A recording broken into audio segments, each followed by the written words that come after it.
किसान अशोक कुमार जिन्होंने प्राकृतिक खेती के लिए बहुत त्याग और बलिदान किया है, जहां लोगों का मानना है कि प्राकृतिक खेती घाटे का सौदा है क्योंकि इसमें उत्पादन उतना ज़्यादा नहीं लिया जा सकता और किसान को खरपतवार जैसी समस्याओं से जूझना पड़ता है और क्वालिटी भी उतनी अच्छी नहीं मिल पाती। लेकिन अशोक कुमार ने अपने खेत में वो सब कर दिखलाया है कि जिससे कृषि वैज्ञानिक भी इनकी कृषि पद्धति के मुरीद हो चुके हैं और दूर दराज से किसान भी इनसे सलाह लेने के लिए पहुंचते हैं। इनकी फसलों के उत्पादन की गुणवत्ता, इनके खेत की साफ सफाई और व्यवस्था को देखकर ये प्राकृतिक खेती के एक ब्रांड एम्बेसडर बन चुके हैं, जिसको देखकर आस पड़ोस के गांव ही नहीं दूर दराज के लोग भी इनकी सब्जियां और फसलों को खरीदने के लिए लालायित रहते हैं। आइए जानते हैं किस तरह से अशोक ये सब करते हैं। साथियों, अगर आप किसान हैं और अपनी ज़मीन और अपनी फसल के प्रति ईमानदार हैं तो किस तरह से आपको खेती करनी चाहिए। तो मैं आज हरियाणा के सबसे ईमानदार और सबसे बेस्ट किसान के खेत में खड़ा हूँ। मेरी नज़र में इससे बेस्ट खेती करने वाला आज तक मैंने नहीं देखा। अगर आप खेती भी नहीं करते हैं और अनाज खाते हैं तो आपको कैसा अनाज खाना चाहिए, इसके लिए इस वीडियो को ज़रूर देखें। किसान को पहले किसान ही बनना पड़ता है और किसानी के लिए मतलब कि किसान से बड़ी किसी के पास भी कोई डिग्री नहीं है। और उसके लिए अगर हम दिल से और समझ के जब खेती पे मतलब लग जाए ना, भाई हाँ मेरे को नेचुरल ये खेती करनी है, धैर्य बना लिया, मन बना लिया, तो नेचुरल हो जाती है। हाँ, स्टार्टिंग में थोड़ी सी समस्या आती है इसको समझने के लिए, और उसको जब हम समझ के परखेंगे तो ये हमारा बहुत अच्छा मन से मतलब कि हम करेंगे तो बहुत अच्छा साथ दे रही है। हर बंदा खेती से पीछे हटता जा रहा है, भाई खेती नहीं करनी है, घाटे का सौदा है, उसमें नुकसान ही नुकसान है।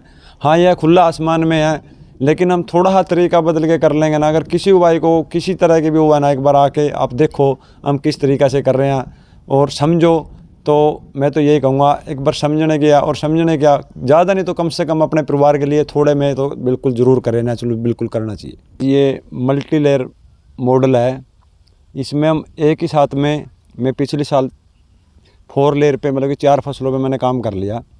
अब की बार हम इस पर 5 लेयर पे 5वीं फसल पे काम करेंगे।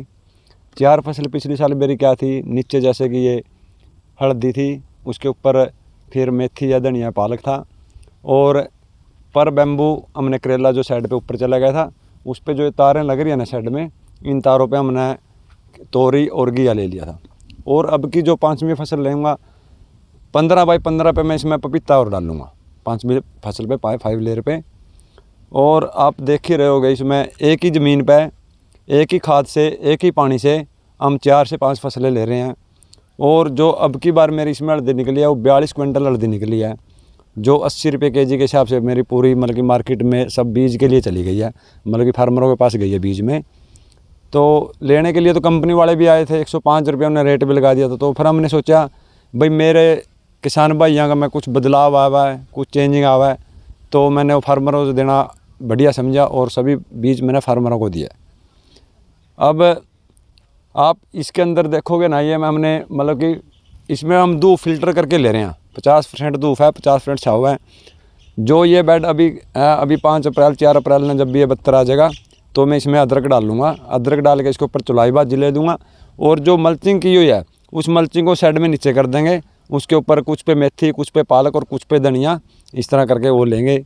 और आप ये देख रहे होगे ये मेरी सर्दियों वाली मिर्चें चल रही है भाजी, मतलब कि नेचुरल में, इसमें कोई केमिकल कोई खाद अभी तक हमने दोबारा दिया ही नहीं। इसमें स्टार्टिंग में इसमें हमने जो अपना वर्मी कंपोस्ट बोलते हैं जो हम उधर तैयार कर रहे हैं वही डाल था। अब इसकी नुलाई गुड़ाई करके हम इसमें फिर भी एक ट्रॉली या आधी ट्रॉली इनमें सब में डाल देंगे। और आप देख ही रहे होगे मतलब कितनी बढ़िया ये इस मॉडल के ही कारण से ये अच्छी चल रही है। ना कोई लू है, ना कोई सर्दी है, ना कोई इसमें मतलब कि डायरेक्ट धूप आ रही है। ये प्याज में हमने मल्चिंग विधि से मल्चिंग करके प्याज लगाए हुए हैं, ताकि ना तो इसकी कोई नुड़ाई गुड़ाई खुदाई करनी पड़े, और पानी की भी लागत मतलब कि जैसे कि पानी भी हम इसमें 18 से 20% पानी में ये फसल को तैयार कर देंगे, क्योंकि मल्चिंग से क्या नमी इसमें बनी रहती है प्रकार। और इसमें आप देख रहे हो कि जो हमने मल्चिंग की हुई है अगली फसल के हमने खुराक इसी के अंदर डाल दिया है, ताकि वो अगली फसल में उसमें यही खुराक में काम करेगी। मल्चिंग से ऑर्गेनिक कार्बन बढ़ता है और कोई फंगस से। और आप देख रहे होगे हमने इसमें येलो ये ट्रैप लगाए हुए हैं जो तेला कीट पतंगा के लिए रोकथाम के लिए। आप इसको अब देख रहे होगे बिल्कुल पूरा भर गया। अभी इसको 15 दिन में फिर चेंज कर देंगे।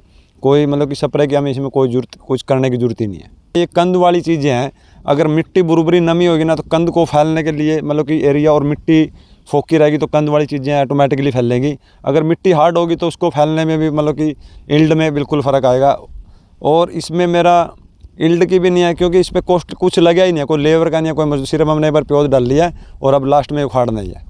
इससे पहले मैंने जीरी थी 30 नंबर बांसपति, इसमें हमने कुछ भी नहीं डाला, जीरी मतलब निकालते ही ऐसे कि मतलब कि पावर टिलर से हमको इसको बहा के और मैंने इसमें सीधा डायरेक्टली बीज खिला दिया। और आप देख इसको मतलब कि गेहूँ कैसे क्या कुछ खड़ी है। और ये कुदरत 9 वैरायटी है भाई जी, जो मेरी सीड के लिए 100 रुपये kg के हिसाब से बिल्कुल अगले बंदे ने बुक करवा के बीज भिजवाई हुई है। उसमें 2 क्विंटल 5 क्विंटल 10 क्विंटल जो भी होगी सब उसकी हमारी 100 रुपये kg के हिसाब से है। कोई सपरा नहीं किसी चीज़ का भी, कोई इसमें दोबारा खाद नहीं है, कोई कुछ नहीं है। हमने सिर्फ इसमें एक नीम ऑयल का और एक लस्सी का ये करा और 2 ड्राम इसमें जीवामृत के चलाए। बाकी आपके सामने ही हो गए, देखो कितनी बढ़िया अच्छा वो खड़ी है। मैं 6 से 7 क्विंटल तक मतलब कि मन तक इसमें मान रहा हूँ और बहुत अच्छी ईल्ड हमें गेहूँ देगी भी। 22 फुट का बफर जोन छोड़े हुआ मतलब कि पूरा बाउंड्री के बिल्कुल बाहर को 22 फुट का, जिसमें मैंने 360 पेड़ लगाए हुए हैं फ्रूट के। इसमें 60 पेड़ मेरे मेडिसिन और 300 पेड़ फ्रूट के हैं। आप देख रहे होगे मेरे पास मतलब कि सब आड़ू नाशपाती आलू बुखारा बादाम से अमरूद एप्पल सब कुछ पेड़ यहाँ पे चल रहा है और बहुत अच्छे उससे चल रहा है। अब जो बफर जोन के बीच में हमने 2-2 लाइनें अभी डाल दी हैं। इसमें ये स्तावरी है, उधर पीछे वाले में मूसली डालेंगे, उसमें अश्वगंधा डालेंगे उधर वाले में। और जो ये अभी बचेगा इसमें हम पपीता और डाल देंगे हम 6 बाई 6 पे पपीता। आप ये देख रहे इधर में लहसुन है, लहसुन डाल के उधर में फिर वो तरबूज है, फिर वो खरबूजा है, फिर वो बंद गोभी आ गया, उसके बाद में जुगनी पेठा चप्पल कद्दू, फिर वो सीड के लिए जैसे धनिया बीज के लिए हमने छोड़ दिया है, उधर पालक बीज के लिए, फिर मेथी है। उसके बाद में फिर आप देखो गोड़ पेठा उससे आगे वाली लाइन में। उसके बाद में फिर अपना ये गुआर फली बो दिया 3 से 6 ओड़ियों पे। उसके बाद में फिर बैंगन है जो 2-2.5 साल से लगातार वही बैंगन चल रही हैं इधर। इसके उसमें इधर वाले में आप देखोगे उधर में फिर प्याज है, फिर भिंडी है, फिर प्याज आ गया, फिर चप्पल कद्दू है। और अभी जो ये गेहूँ वाला खाली होगा इसमें हम पूरे में मतलब फिर भिंडी डाल देंगे, जो बरसाती भिंडी हो रही है। उधर बेल वर्क हमारी सारी उसी में है, गेहूँ और सॉरी घिया तोरी करेला और उसके बाद में पालक और मेथी धनिया सब वो उसी में डाल लेंगे। टमाटर और मिर्ची सब उसी में चल रही है।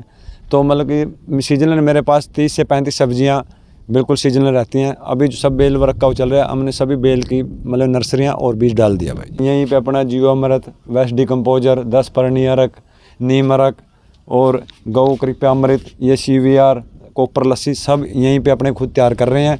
और यहीं से हम इसको अपने ड्रिप के एंचुरी है और ये फ़िल्टर से करके सब यहीं से चला रहे हैं। तो ना तो हम कोई बाहर से कोई चीज़ लेके आ रहे हैं, हाँ सिर्फ बेसन और गुड़ से हम ये चीज़ गौ माता की कृपा से, गाय के गोबर और गौमूत्र से ये चीज़ें सब तैयार हो कर रहे हैं।